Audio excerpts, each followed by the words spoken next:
In the summer of 2025, on a serene stretch of farmland near Carnoustie in Angus, Scotland, something astonishing emerged from the earth. Picture this: endless green fields under a vast sky, nothing out of the ordinary at first glance. But what if I told you that beneath that peaceful soil lay a secret so profound it could upend everything we thought we knew about ancient Britain?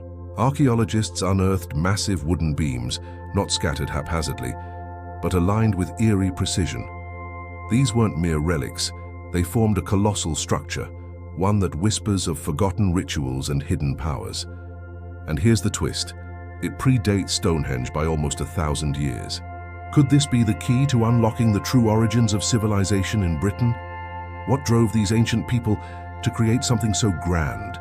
Stick around as we unravel this enigma, layer by layer, and discover if more secrets are waiting just below our feet. Let's dive right in. What exactly happened on that fateful July day in 2025? It all started with a standard survey on farmland slated for development near Carnoustie. Archaeologists were there to check for any historical traces before construction began. Routine stuff, or so they thought. The landscape was unremarkable: rolling hills, patches of grass, the kind of place you'd drive past without a second glance. But when they fired up their ground-penetrating radar, strange patterns appeared on the screens. Symmetrical anomalies that screamed man-made. Why would such precise shapes hide under farmland? How had they stayed undetected for so long? Intrigued, the team dug test trenches. Almost immediately, their shovels hit pay dirt, literally. Enormous oak timbers, preserved remarkably well after millennia underground, began to surface. Imagine the rush, dirt falling away to reveal wood that hadn't seen daylight since before the pyramids were dreamed of. Who were the hands that placed these beams? Dr. Susan McKay, one of the lead archaeologists, described the moment. The air went still. We knew we'd touched history. Word buzzed through academic circles, drawing experts from across the UK. What they found next escalated the excitement to awe. The timbers outlined a gigantic rectangular hall, about 35 meters long and 9 meters wide, bigger than any known Neolithic building in Britain. To visualize, that's roughly the length of a basketball court, erected by people with only stone tools. As more details emerged, questions piled up. How did they achieve such symmetry without modern tech? Why build something so massive in this remote spot? The site yielded pottery shards, animal bones, and fire pits, hinting at feasts and gatherings. But the deeper they went, the more puzzles arose. Was this a ceremonial hub, a seat of early power, or something we can't even fathom yet? As we peel back the layers, you'll see how this find challenges our view of prehistoric life, and why it might just be the tip of an iceberg.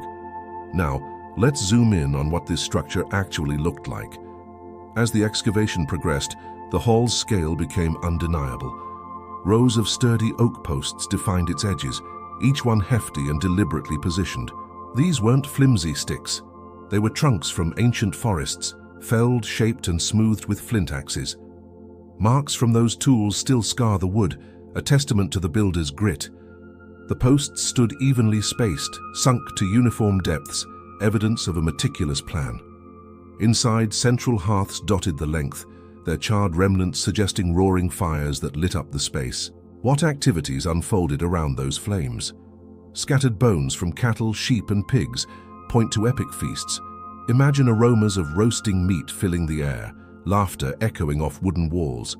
Pottery fragments, some intricately decorated, suggest cooking, storage, and perhaps ritual offerings. Grooves in the floor hint at internal dividers, maybe private alcoves for leaders or sacred rites. Stone paving at entrances adds another layer. Was this to welcome guests with pomp, or to mark a threshold between mundane and mystical? Every detail screams intention, but why go to such lengths? How did a society without metal or wheels pull this off? As we explore further, these questions will draw you deeper into the mystery, revealing how this hall wasn't just a building, it was a beating heart of an ancient world. To truly grasp this discovery, we need to ask, who were these builders and when did they live? Radiocarbon dating pins the hall to around 4000 BC, smack in the early Neolithic period. That's over 6,000 years ago, when Britain was transitioning from hunter-gatherer nomads to settled farmers. Who exactly were these people? Small communities, perhaps a few dozen families, clustered near rivers and fertile soil. They weren't kings or warriors in shining armor. They were everyday folk. Farmers tilling barley and wheat, herders tending livestock, artisans crafting tools from stone and bone.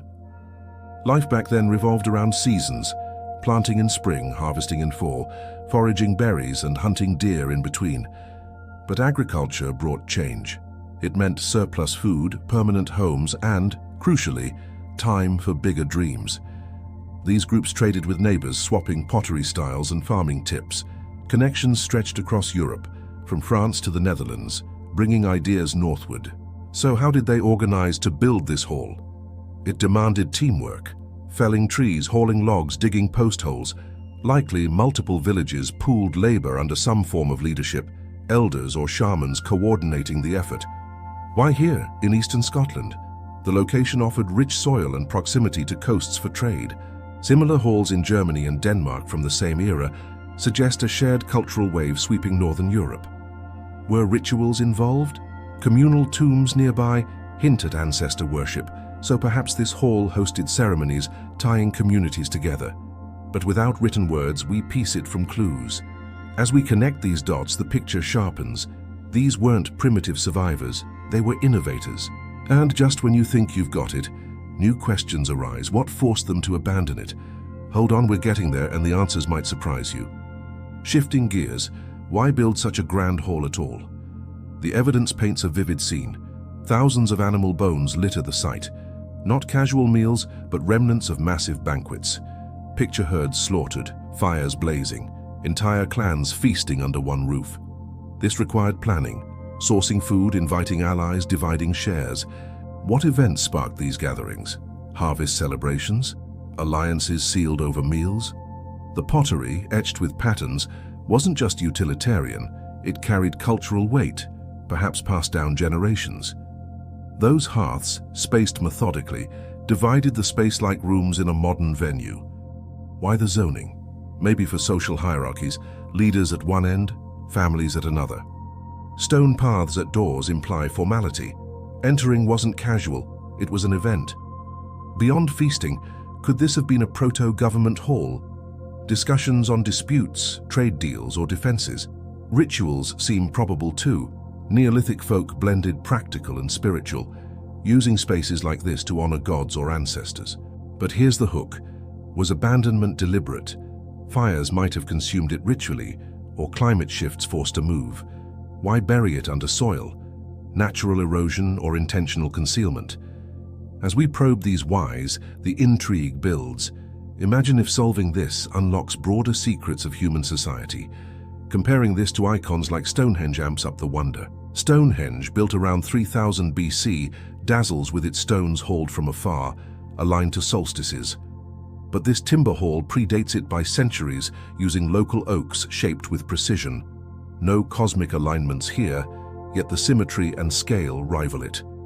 How did they manage without beasts of burden, pure human muscle and ingenuity? Other sites like Avebury's stone circles or Orkney's Ness of Brodgar came later, making this hall a pioneer. Across Europe, parallels emerge.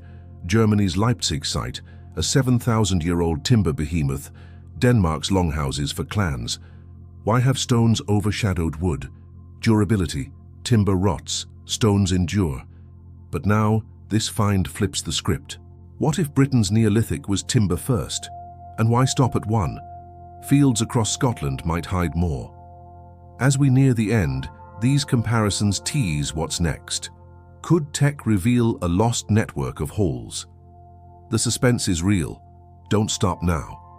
Speaking of tech, how are we uncovering these secrets today? Enter LiDAR, laser scanning from planes, piercing soil to map hidden contours. It's revolutionized digs, exposing jungles, lost cities, and Europe's buried forts. In Scotland, LiDAR has spotted Neolithic enclosures in Aberdeenshire and timber traces in the borders. Ground-penetrating radar and aerial photos complement it, spotting ditches and posts invisible otherwise. Why does this matter? Because Carnoustie's hall might not be alone. What if scans reveal a chain of sites proving interconnected societies? The potential thrills. entire villages, temples, or trade hubs awaiting. Scotland's ploughed fields have buried history for ages, but now we're peeling it back. How far back could we go, further than 4000 BC? Each find builds the puzzle, heightening curiosity. And as we wrap up, remember, this is ongoing. What's next will blow your mind. Finally, what's on the horizon for this site? Excavations expand eastward, where radar hints at satellite structures, dwellings or annexes. Soil samples will decode ancient climates via pollen and seeds. How did they farm in wet Scotland? International teams bring cutting-edge dating and artifact scans, tracing trade routes. Preserving the timbers ensures future study. Imagine museums displaying replicas. But the big draw, nearby sites beckon. LiDAR-guided digs could unearth haul networks, reshaping Neolithic maps. Why did communities cluster here? Environmental data might reveal adaptations to floods or famines. Was this haul unique, or a node in a web? Picture regional summits, rituals binding tribes. Each shovel stroke edges us closer to answers, fueling endless fascination. This discovery isn't just history, it's a living mystery, urging us to question, explore, and wonder. What secrets will tomorrow's digs reveal? The past is calling. Are you listening? The discovery at Carnoustie isn't just another archaeological find. It is a doorway into a forgotten chapter of human history.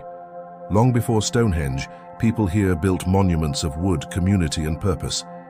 Each timber, each shard of pottery, whispers of lives that shaped the roots of civilization in Britain. As scientists dig deeper, who knows what else waits beneath our feet? Stories untold, secrets still buried, and truths that could rewrite history itself. What do you think lies hidden below? Let us know in the comments. Don't forget to like, share, and subscribe for more mysteries unearthed from the ancient world.